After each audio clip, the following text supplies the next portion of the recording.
Hello, Simon and Carmen. Welcome to the Soccer Queens podcast for our first ever panel discussion. Thank you, Erica. Happy to be here. It's great to So, be here. originally, this was going to be a conversation between Simon and myself, but then Carmen commented on an old podcast I did with Simon on female athlete load management and all of the ACL injuries going on in professional women's soccer. And she kind of disagreed with what he said in one of the clips. And I was like, man, we should do like an opposing views episode. But I think today we might find that maybe we agree on more than we think. So this is going to be a really great discussion, and we're going to talk about, are there differences between male versus female athletes psychologically, emotionally, physically? Should we change our load management based on female versus male? So there's a lot to discuss here. But before we get into that, let's just have you two introduce yourselves and just talk about who you've coached in the past, your wealth of experience with both female and male athletes. So Carmen, I'll have you go first. Thanks, Erica. Hi, everyone. I'm Coach Bott. I am a lecturer actually at a university here in Vancouver, BC, Canada. I've been in academics for 17 years now, but I've actually been a coach longer. So I started coaching in 1998 as a strength and conditioning coach in women's basketball, and I worked in women's basketball until about 2007. Did my master's thesis work in load management and tracking load was sort of the first study I think done kind of using the TRIMP method in load management with these athletes. Knocking on wood, we did not have any non-contact ACL tears. This was back in 1999 to 2006. So I have some theories as to why I think that might be the case. And since then, I've had the privilege of coaching all kinds of different athletes. I tend to specialize in multi-directional team sport athletes and have a roster of American football, rugby, a few soccer slash football athletes, not a lot. I tend to attract athletes that really love the weight room, I guess, and like strength and power training. And then I also worked with 5 world medalists in freestyle wrestling, all of them female. Awesome. Simon? Okay, so I am old and have had lots of jobs over the last 25 years. I currently have maybe 13 different roles, but um, I'm currently head of athletic development for Derby County Women, and that's one of my roles, and director of Strength Lab. And we have a program called Strength Lab Superheroes, which works on basically the fundamental movements and foundational athleticism of kids, of primary aged kids. I work with tennis players currently, ballerina, obviously female footballers, but not exclusively female. I work across the board. I worked in the Premier League with Olympians in probably any sport you can think of, GB basketball, all of that stuff. And what Carmen was saying about 99, she was working with some girls. We did not even have strength coaches in the UK in 99. I was just a fitness guy. Yeah, And one of the very first in the country as well. Yeah, I was so we too. have these new names. I've had like 40 different Right. names over the years. I'm just a sports scientist because that's my background. That's where my academic background is, in applied sports science, and I utilize those skills as a strength coach, basically athletic development coach. I think whatever they call these things these days. Yeah, it has evolved. Yeah. Great. So we got a wealth of knowledge here today. Let's get into the first topic, and we're going to discuss the psychological differences between males versus female athletes. And I had to dig deep for this post that went viral, but this happened a month ago. There was a writer for female sports. I think she mainly works with World Rugby or in the rugby space, but she tweeted a study that was from World Rugby outlining the differences between males and females. And it just said basic things that we all know, like men are more analytical, whereas women are more whole brain perspective and empathetic. Men are more fight or flight in their stress response. Women tend and befriend. A lot of people got offended over that one specifically. And then their mental preferences, men are more hardwired to systematize. And then women are more empathetic. She tweeted this study. She said it was misogynistic, sexist, ableist, just some of the things that many people were commenting and saying. And a few weeks after this went viral, World Rugby, they didn't really get to explain themselves or have a conversation like we're having today. And they took the study down and decided to publicly apologize and say, we're sorry for talking about these differences. This was misogynistic on our part. And I was just thinking, am I the only one who thinks this is kind of weird? And I messaged Simon, I'm like, what do you think about this? And he's like, oh boy, we can have a whole discussion. So, what do you guys think of the reactions to this post? And then, in your experience coaching males and females, is it different or is everyone the same? Maybe I'll start because I don't have a lot to say at first because I'd love to actually hear what Simon thinks, so I'll be quick. Years ago, I read a great book written by Kathleen DeBauer, and I can't remember the name of the book, but it became a platform or a source that I used to lecture to strength and conditioning coaches all over the US, Canada on the differences, these differences that are spoken of in the article. And the book has this really interesting example. There's quite a few good examples, but one interesting example was if you imagine a playground, and let's say it's a group of male athletes all playing pickup basketball, and a new male shows up to the playground. What will typically happen, and this has been shown through observational studies and the research, that that new male will have to prove himself in order to be part of this game. So the males that are currently playing will maybe test him in many different ways, sometimes not so inclusive ways, but it is typical male behavior. Okay. If we flipped it and we had a group of female athletes playing pickup basketball at a playground and a new female came along, the typical response, and again, I say typical because it depends, there are outliers, they will tend to welcome this new person to their group without any judgment or any inquisition as to their skill level, their ability, anything. Just please come and join us. So that's sort of how the book started, and it was really interesting for me to read this, being in coaching men and women, coaching both genders, to see this sort of published and written about. So there are differences. I'll just say that, and if we ignore differences in anybody, even if we have two males, we are violating the principle of individual differences. Yeah, it's fascinating. I would start my first reaction to the study, to her reaction to the study, Alice Soper's reaction to the study, was that this is not misogynistic in any way. It's actually the opposite. What this does is, if anything, it diminishes males. Men come out of this worse, even though I believe all of the characterizations, but men are dumber and they are less of the very modern characteristics our society sees as positive. And it's probably true, but it's not misogynistic. I imagine if you spoke to the person in question about male and female and started with how many genders there are, I think we might end up going in a whole different direction there in the first place. But we, as coaches, we group people because we coach groups, and as quickly as we can, we try to place people in spectrums along our group so that we can quickly connect with them and bond with them, and then guide them using the language we think they will be most comfortable with and be most effective.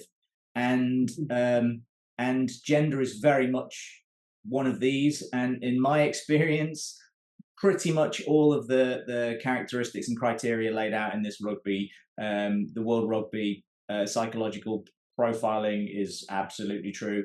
And I only discovered this when I had my own children, and I probably was a whole lot more misogynistic as a young man and a young coach, without trying to be mean in any way. I was trying to be a good person and a good coach, but having a daughter and then being around my wife, who's a wonderful primary school teacher and a very empathetic person, the opposite end of that emotional spectrum that I am, having that experience of nurturing a daughter and then being around her sports, I think that has really opened my eyes to how you have to communicate. And it's very different from how I communicate with my friends, how I communicated with the teams that I've worked with, and how I communicate often with my son.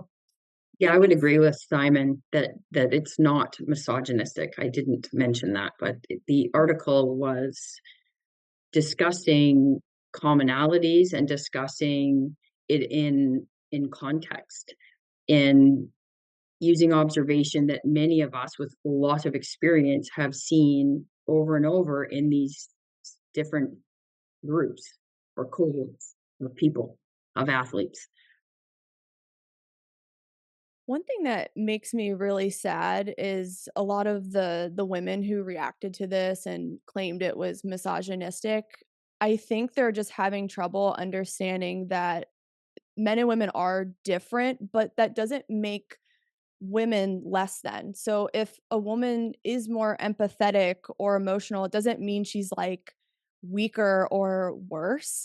And I guess that's why people kind of got outraged over it and they just didn't understand like the intent behind the study. And World Rugby was actually trying to protect female athletes. Absolutely. And I think, when I went back to graduate school in 2019 to do some more work in psychology, I had a mentor who is a PhD, in psychology with 30 something years of experience, said to me, the general difference when you're working with female versus male athletes is oftentimes the female athletes require mental skills training to build confidence, and they often are they need to know they have the prerequisites before they go out and try something new. And so you need to empower them in that way. Whereas the male athletes, it became a lot more about focus and attention, right? So they're ping ponging all over the place, and you're trying to get them, you know, here, right now. And they tend to be a little bit more outcome oriented and less concerned with, do I have the prerequisites to be able to bench press 225 pounds? Well, let's just try it, right? Like, I don't know how many weight rooms I've been in with ninth graders where it's like, let's just give this a go, right? I'm going, stop. And I appreciate those differences. I don't judge those differences. They're observations. You don't judge them as good or bad. They just are. It's when, now I'm getting heated, it's when the judgment comes, right? When the judgment comes, well, this was a bad thing to say about females. Well, now we're in a different path now, because with judgment comes conclusions that are limiting. Whereas this is information that will actually help coaches do a better job and understand. And I'm the opposite of Simon. So I have a son, right? And he's 13 and he's a walking steroid at the moment. So I'm like, this is fascinating as a woman, as a female, having not gone through like rapid surges in testosterone that make me mute. Because girls talk about stuff. Most, All the not time. all. Boys, no, tight-lipped, right? So there are differences, and we need to appreciate them and smile about it and love them, not jump to this conclusion that you've been victimized somehow. That's The weak. crazy thing I find in this is that we are actually in a world that victimizes the male personality character traits. So utilizing that, so suggesting this isn't in any way down on women. I think there's a couple of real underpinning qualities here that are biology, that are very hard to argue with and have a huge base of science supporting the evidence. that testosterone changes behavior, and the males tend to pretty much across the board, they develop their frontal lobe later, so that they're doing organizing, planning, consequences later. And so I work mostly in the athletic development. Over the years, I've gone from working with elites to I much more prefer to work with developing athletes, even down to like 5 and 6 year olds, but usually late teens. That's where I'm currently working with. And that might be the most amplified version of the differences. That hopefully I'm a little bit more like my wife, let's say, as a 49-year-old man. I've learned to smooth the edges of my personality and embrace more of the female qualities that apparently are bad, which make me a better coach, which absolutely make me a better coach. But if we're coaching athletes, most of the athletes we're coaching are in the early 20s. If elite level, we're talking early 20s, the best athletes in the world, like 24, 25, up to 26. And my experience with these elite male athletes they're very young. They might have lots of money, but they're emotionally very young. So they still don't see consequences in the way that a 14 or 15-year-old girl is terrified of, because they nearly only see consequences and the long-term outcomes of potential actions. So they are so great, the differences at this point that we're working with, and sport, that it's inarguable. I don't understand how it can even be debated. Or dismissed in some ways. Yeah. I would love for you guys to just go into more of your experience on how you change your demeanor and some of the ways you're talking to your athletes when you're working with a large group of males versus females. Because when I was coaching back in Maryland and 30 soccer guys who are 16 years old came into the gym, I was a completely different person. But then when the same age of girls came in, I was also a completely different person. Especially when we bring hormones into the picture. I know instantly when girls are on their time of month. They're quiet. They don't want me to be like the rah-rah coach and like in their face, but boys appreciate that most of the time. So it's really understanding what's going on hormonally and emotionally. And I'm just really curious how you guys adjust sessions with males versus females. You want to go first, Simon? Oh, sure. So boys in this, they talk about boys are outcome based, and how I find it is that they have individual self interest. So they like a competition. They like to be the winner of said competition. They prefer it if the competition is individual. So taking this to an S&C perspective, if we can have leaderboards with individual performance in there, nothing drives intent, nothing drives behavior like running a CMJ, or like running a use an output we use for force production of trap bar deadlifts, or with boys, they love this stuff because they want to be the best in the room. Even though on a one-to-one basis, if I've got one of my female footballers on their own, they love the objective data that they get from output. It really helps to guide. It's not intent, but it really helps to guide and to reinforce their success and their journey through their athletic development, through strength development, through power development. And what we use it for, this objective pathway, is so that they can see where they've actually come from, because their perspective is always that I'm not very good today. I'm not very good.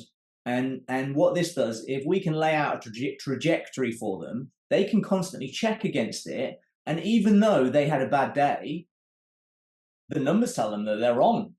And so gradually, it's over a short period, maybe 4, 6, 8 weeks of training, if they can see these gradual improvements, they start to feel, you can see their confidence, but they aren't like it when they're in a group. They won't push themselves in a group because they don't want to be the ones to stand out. But boys in a group treat their training almost like the individual session with a girl. There's no difference to them. If anything, they'll push themselves a little bit harder if there are three more dudes that are ready to bench more than them. And girls just, my feeling is that the girls are not that way. So we have group tasks rather than individual tasks. And I have to speak to them very often. The girls want to talk about their day, their week, the things that's going on in their lives, and boys just want to tell me how awesome they are and who they nutmeg that morning. Yeah, I don't disagree with Simon, Erica. I think I just wrote a few summary points because it actually is congruent with the literature I've read around pecking order. So boys are concerned, tend to be more preoccupied with the pecking order. Girls generally weigh the cost of winning. All right. So atypical, and I use this word gently because there's going to be outliers. I'm going to talk about that in a minute. Girls generally, typically will go, okay, if I win this push-up competition, what will be the consequences of this? Will I like be ostracized? Will the other girls be jealous of me? Will they gang up on me? Will they tell me I'm being too extra, et cetera, et cetera? Okay, so girls are sort of will hide a little bit in order to sort of fit in. Not all, but some. Now I'm going to spin this and say I have coached some very tough women. I've coached a world champion in kickboxing. I've coached 5 world medalists in freestyle wrestling and Olympian. These are different cats. Okay. And I coached a girl who ended up playing professional basketball in Europe, who was our starting point guard at the university when we won 2 national championships. Okay. I'll talk about the basketball player first. When she would come to practice, the other girls would literally pull their socks up a little higher. There was a love-hate relationship with this woman because she brought her A game day in, day out. She would practice one-on-one against boys to get better because she would say, they're faster, they guard me tougher, they're more physical. This is what I need to get better. So this is what she'd bring to practice. And there were girls that would be really on board with that and be like, okay, here we go. And other girls that were maybe not so on board with that or a bit intimidated, maybe for lack of a better word, because this was different. So years later, I came across this documentary of I think it was a high school basketball coach in Seattle, Washington. I can't remember the name of the documentary, so apologies to your readership, that talked about this coach that literally taught his team to be more competitive. So what I'm trying to say is that by nature, this is the nature nurture, by nature, the female is more cooperative. Maybe through nurture and environment, the female athlete can be taught to be more competitive. I, being a sister of another girl, so my father, who's like your typical jock alpha dad, had 2 girls. Okay. Bought me a t-shirt when I was in the 1st grade that said, anything boys can do, girls can do better. And I rode it on my BMX with my purse until I was 9. My dad teased me. My dad, the way he taught me how to catch a ball was back up, put your glove up, now catch. Not all of it was maybe the best coaching, but I think back to it now as a older adult, trying to be an adult female, going, were there some things that I learned that were more typically male behaviors that helped me as a female person be more competitive? Because I'm very competitive. So but I think maybe it's something that coaches, even though they may have a group of girls and think, oh, they're just not competitive enough, or they don't care about pecking order because they're girls, maybe we can coach them to care about the pecking order. And I'm curious to hear if Simon, working with females, has coached them to be more interested in being competitive amongst their peers, and that's not a bad thing. That might be a recipe for going out, kicking ass, and taking names. I absolutely I love that, and I think it's a key component to being a good coach of girls. And I go back to what I was talking of with groups and with individuals, and it's something I've never figured out yet on a group level.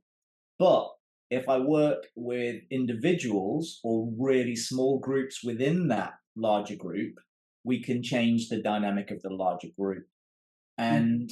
And I don't think the competitive spirit comes from the same thing as within boys.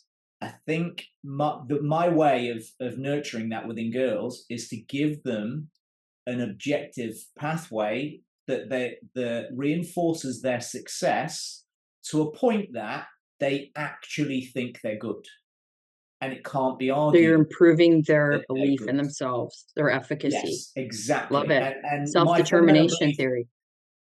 there you go. My Yeah, fundamental okay. belief in confidence is that it's getting worse over the years because we have parents and coaches and teachers that just blow smoke up their asses from birth. Well done, you breathed today. Congratulations, you're amazing. What a wonderful kid. Here's a medal. And so they don't believe anything adults say. They care greatly, girls more than boys, about how awesome that they're seen within their peer group.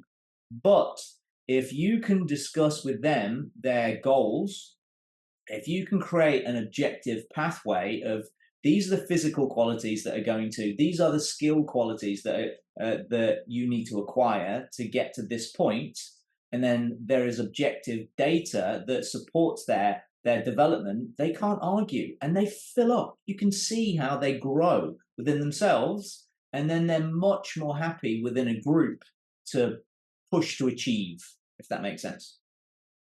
Yes, you're saying that the girls just don't blindly follow. They need the data, Yes. and that support they need to be shown the process, and that data confirms what the coach is suggesting. From my experience, I would agree with you on that. Yeah. It's just a different route to the same goal. And that might be the key difference in the coaching side. It's not that girls are less competitive. That's not the messaging to all the people arguing with World Rugby.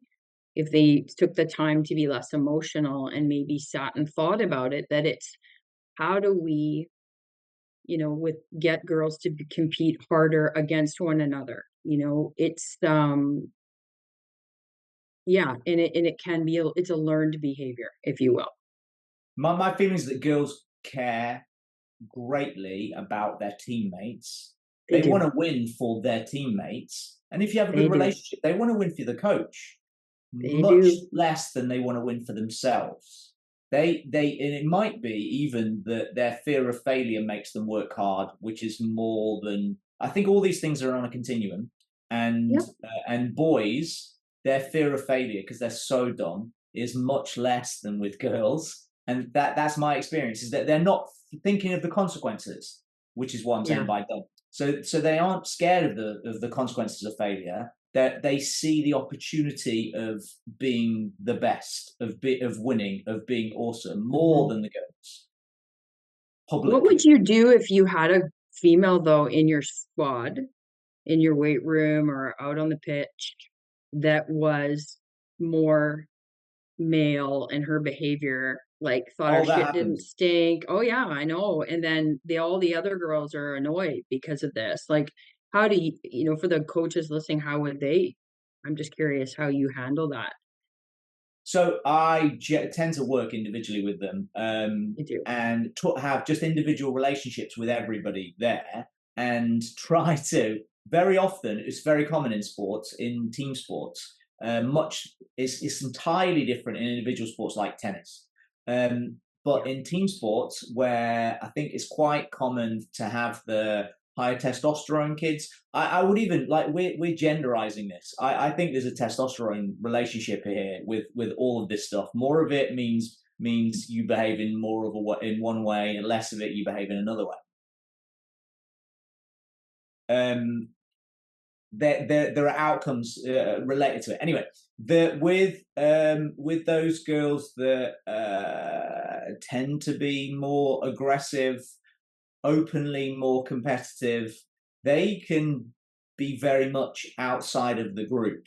That's my feeling. And the girls within their group tend to talk about that, the outsider, or the outsider feels like they're being talked about. And the only thing that my approach is to show how their similarities and then try to get them shared successes. So I'm only working with them physically. So we're doing athletic development stuff. So I'll find things that maybe 2 or 3 of them are good at together at the same time, and create little teams within that so that they have shared success, if that makes sense. Absolutely. I think I would actually agree. I tend to pair up the You're not more, arguing very well. no, or not, the more alpha girls. I mean, maybe though, I will argue with you on your comment on the testosterone and behavior. Um, I think testosterone, I think that's inconclusive. And the reason I say that is because I've read a lot of Carol Hooven's work. She's an evolutionary biologist, and her book is called T, just stands for testosterone. Mhm. Great book. And she started her research observing chimpanzee communities, and she would measure testosterone concentrations in their urine, and was trying to pair the levels of testosterone with their, like, with behavior in those communities, like the most alpha males, the most aggressive males. And then she did the same thing with, I think, deer. And then, the rivalries for territory amongst deer, growing the antlers, and so on. And basically, testosterone plays a role for sure. I don't disagree with you there, but I have experience working with, let's say, male athletes that are highly responsive to training physically, meaning that they're like, look like they've been chiseled out of stone, that maybe don't have the temperament to match their physique, right? Let's just assume that the testosterone levels help to create the anabolic stimulus for that physique and the power and the strength that comes along with that, yet they don't have the nastiness, if you will, right? And to me, that's, well, not, yeah, to me, that's a lot more individual temperament, and maybe a little bit less driven by testosterone. And I guess, speaking of my own experience with my own son, he is extremely athletic, will have probably quite a good physique as he develops. He's got good genetics that way, but his temperament is more fear of failure. He's very conscientious. So when you have athletes that are high on the conscientious side, now we're getting into sort of personality psychology, which I don't know anything about, you guys, but I'm more of a hobbyist in that area. Then it's a different kid. It's a different archetype, if you will. But I think what we're all talking about is that everybody's going to bring their archetype to the trainings, and we as coaches need to be adaptable with, and also analyze the gaps, right? Like, I've told my son's coach, I said, look, I'm not his coach, I'm his mom. So please feel free to strongly encourage my child to take chances. Wink, wink. Okay. Push him if you need to, because that's, I think, what he needs. And that's the gap that I see. And so, I think that those things are important for us. And I wish I could say that our job was just physical, right? Like, oh, we're just about, like, oh, your 40 time and your bench press or whatever ridiculous metric we're looking at. It's so much more than that. I would connect. Sorry, can I? I would Yeah. lay it Well, on top of the hormone element. That obviously there are psychosocial stuff that goes on here, and we can fit like on a continuum or on a radar. I think that actually fits better with maybe 5 or 6 different characteristics. And what we're actually doing here is evidencing how bad the saying grouping is bad, and how bad condemning that study is, because we do need these parameters of male female, but then you're still placing within that everybody. That we'll have very, if we did a personality profile, we would have those that that would come out in the, let's say, feminine genetic, generally feminine style of personality trait, that are males, that are Olympians, that are absolutely jacked Olympians. And then you have the opposite in girls football, which I see regularly as well. So you still have to characterize these, but also get to know them, because somebody high testosterone that is jacked but is an only child is very different from the exact same person that is the sixth child in his family. So all of these things count. All count, yeah. Now, do we have time to do some load management discussion? Like Sure. 10 minutes, 10, 15 minutes? That'll be hard to cover in that amount of time. But let's see. So Simon and I talked about on the last episode how load management might be a female versus male issue. And we were talking about the ACL injuries going on in the women's soccer game. So my question is it based on sex? I know, Carmen, you left a comment saying that you don't think it is. So I'm just curious to hear your thoughts and any research you've come across. Without having listened to the podcast, so first of all, apologies for jumping in. There's no dispute that we have a possible fatigue failure issue with ACL in female athletes, right? But when we think about, we could talk about load, or we could talk about underpreparedness. And what the literature possibly suggests is that, again, back to hormones, just by the pure increase in testosterone in the male athlete, that might be enough without strength training to make them more resilient or resistant to trauma. I'm trying to be careful with my words. With the female athlete having going through a different journey with respect to development at the adolescent stage, they would require, as far as I'm concerned, well, they should both require, but the female definitely require the strength training in order to improve the tensile strength of the connective tissue. We know that strength training, resistance training, improves tensile strength and the strain threshold of connective tissue. We know this. This is fact. So, although ACL traumas are multifactorial, it is not a mystery to many of us that work with these populations that some female athletes are incredibly weak everywhere and would benefit from, an intervention, some resistance training. So I think Simon would agree with me that if all we've monitored was their load, they're covering this many accelerations in a week, this much volume, this much running at high speeds, like all the stuff we can pull out through GPS tracking, none of that really matters, because the loads can be tolerated if the organism has a higher tolerance to load. Couldn't agree more. I would quickly, having talked about this before in the previous pod, that I would liken women's team sports, because I think they're very different from individual sports. Because the individual sports, coming from America, so we also talked about the difference between American and European women. The training histories involved are very, very different, much higher in North America than they are in Europe for girls.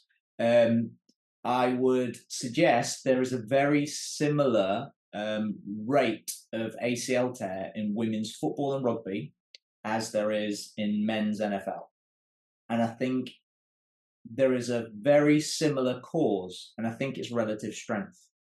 The weight that they put on to play NFL, and then the forces listed that they have to then put into the ground resist all of that momentum on turf, on AstroTurf, which is garbage, which might be the single biggest component to this, is very similar, but at the opposite end of yet another continuum that girls have, because girls don't have any strength in it, particularly in Europe. Their relative strength is terrible because their training history is terrible. So even though they're much lighter, they have the exact same issue as NFL players. We can't even compare males to females when we don't know anything about training age. We can't even do that. So I quickly looked into this, and the average in the UK, the average 16-year-old academy prospect male footballer is between 6,000 and 8,000 hours of just playing soccer. So just playing soccer, you're on one foot for a start for 6,000 or 8,000 hours. But then the acceleration, deceleration, all of that proprioceptive stuff that comes from that, and the average 16-year-old girl in the exact same position is about 1,800 hours. Just that in itself, without strength training, that has significant costs. Simon, I want you to talk about what you touched on in the last episode with the differences between the male versus female game, and should we like change the game? I know you were talking about the size of the goal and then how far the corner flag is. I don't know if you still agree with that or think that way, but just curious. I have this idea that men and women, they're about 30% difference in size, but they're playing on the same pitch. So the physical demands are much higher for girls and boys. And it looks very different. And girls, so what you won't see is you can smart tactical coaches now can see the difference in defense they can set up. That they know the left back isn't going to ping a 50-yard pass to the right winger in girls football because they can't kick the ball that far. And so they can set up very differently. And there is a lot more carrying of the ball because there's so much more space, which means relative to them, there is much more opportunity for them to reach high speeds because there's so much more traveling between location.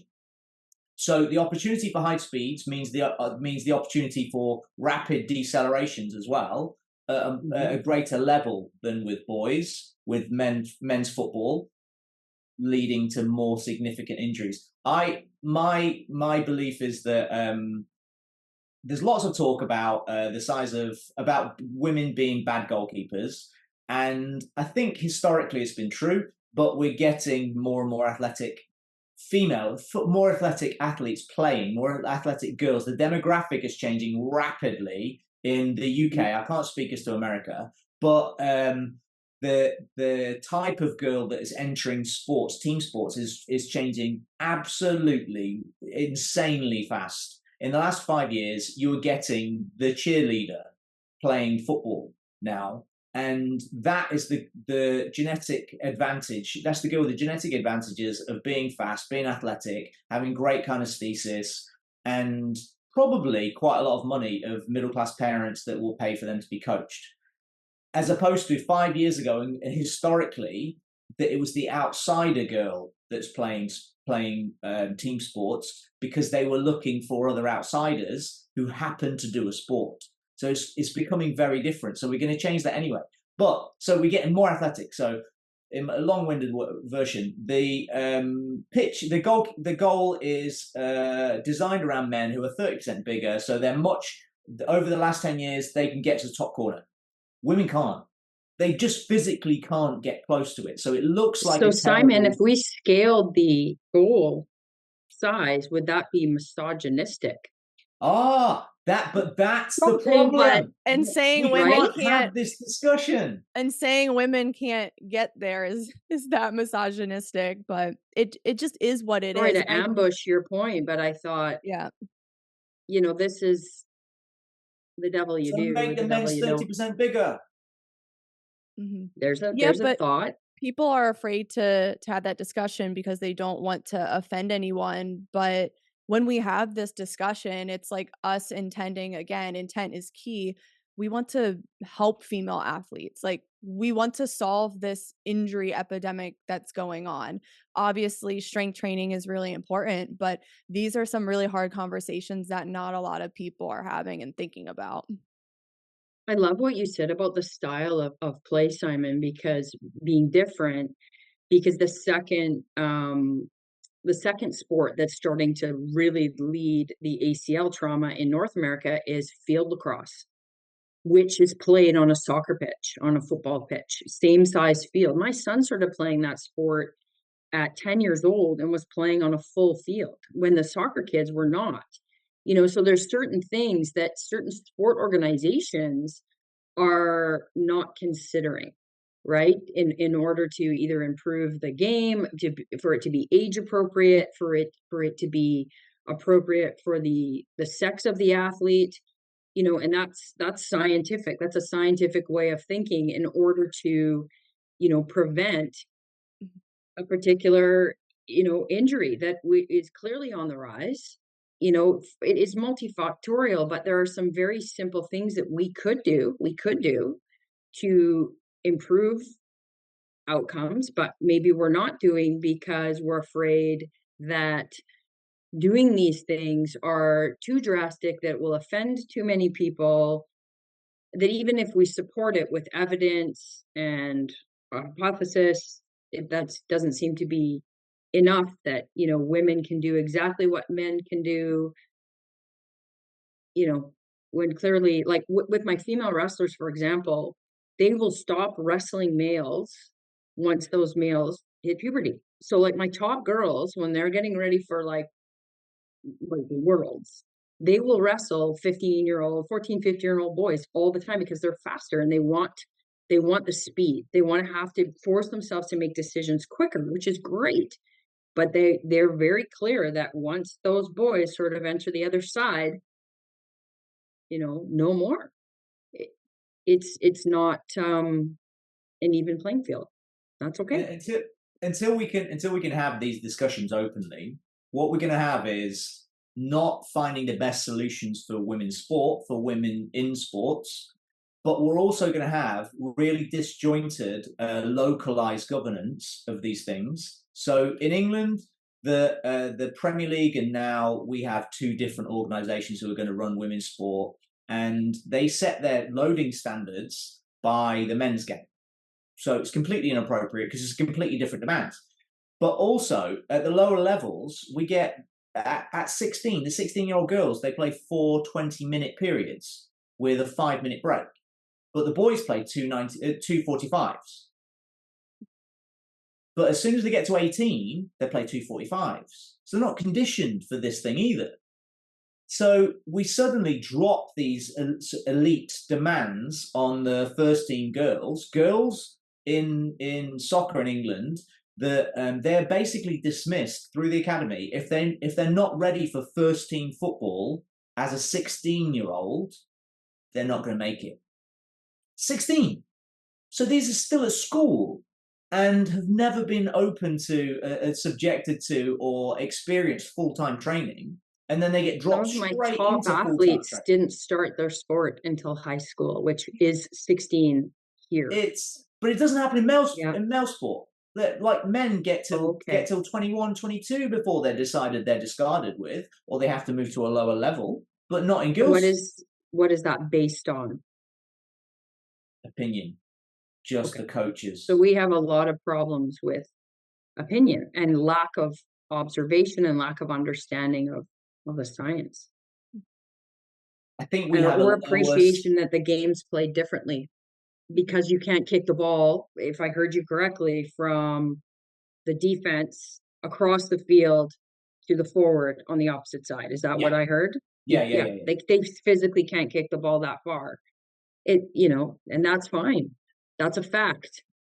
There might be the odd female that can and the odd male that can't. But we have to make decisions for the greater good based on large data sets. Mm-hmm.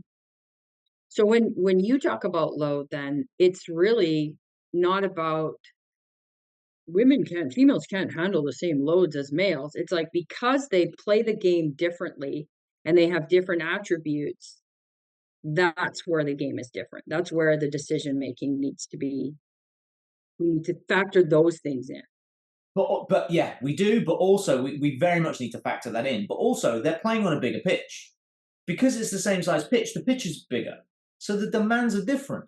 So we shouldn't Okay. expect the same outcomes. We shouldn't be periodizing in the same way, saying this is best practice because in the Premier League they have this 7-day rotation and game day plus 4 should be the high intensity day because that's just not how one, it's not biologically, we don't know for sure that's biologically how women recover the same way as men, but definitely they've had a different load on game day.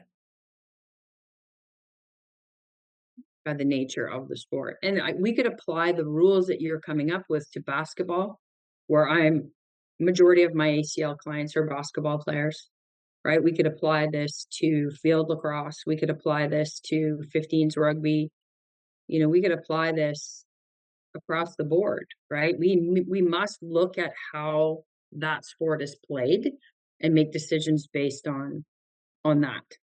But it's traditionally been done with male sports. We look at game demands and you reverse engineer training to match game demands and then drive physiological adaptations. But instead of doing that, what we're doing is we're getting staff in that worked in male sports that are just repeating the practice of male sports. Because why would you change it? Because we're not different. Because they're not different. Because you can't say that men and women are different. Because if you do, you're going to offend somebody. And you're sexist. Well, I think that this was a really important conversation to have. I'm actually going to link in the caption both of your Twitter accounts, but also the World Rugby Study tweet. I don't think the study's still up, but there is a screenshot of the table that outlined the differences and that people were saying was misogynistic. So I just want people to see that for context. But if we really want Right. to progress sports science, we have to have these discussions instead of cancel a study like World Rugby.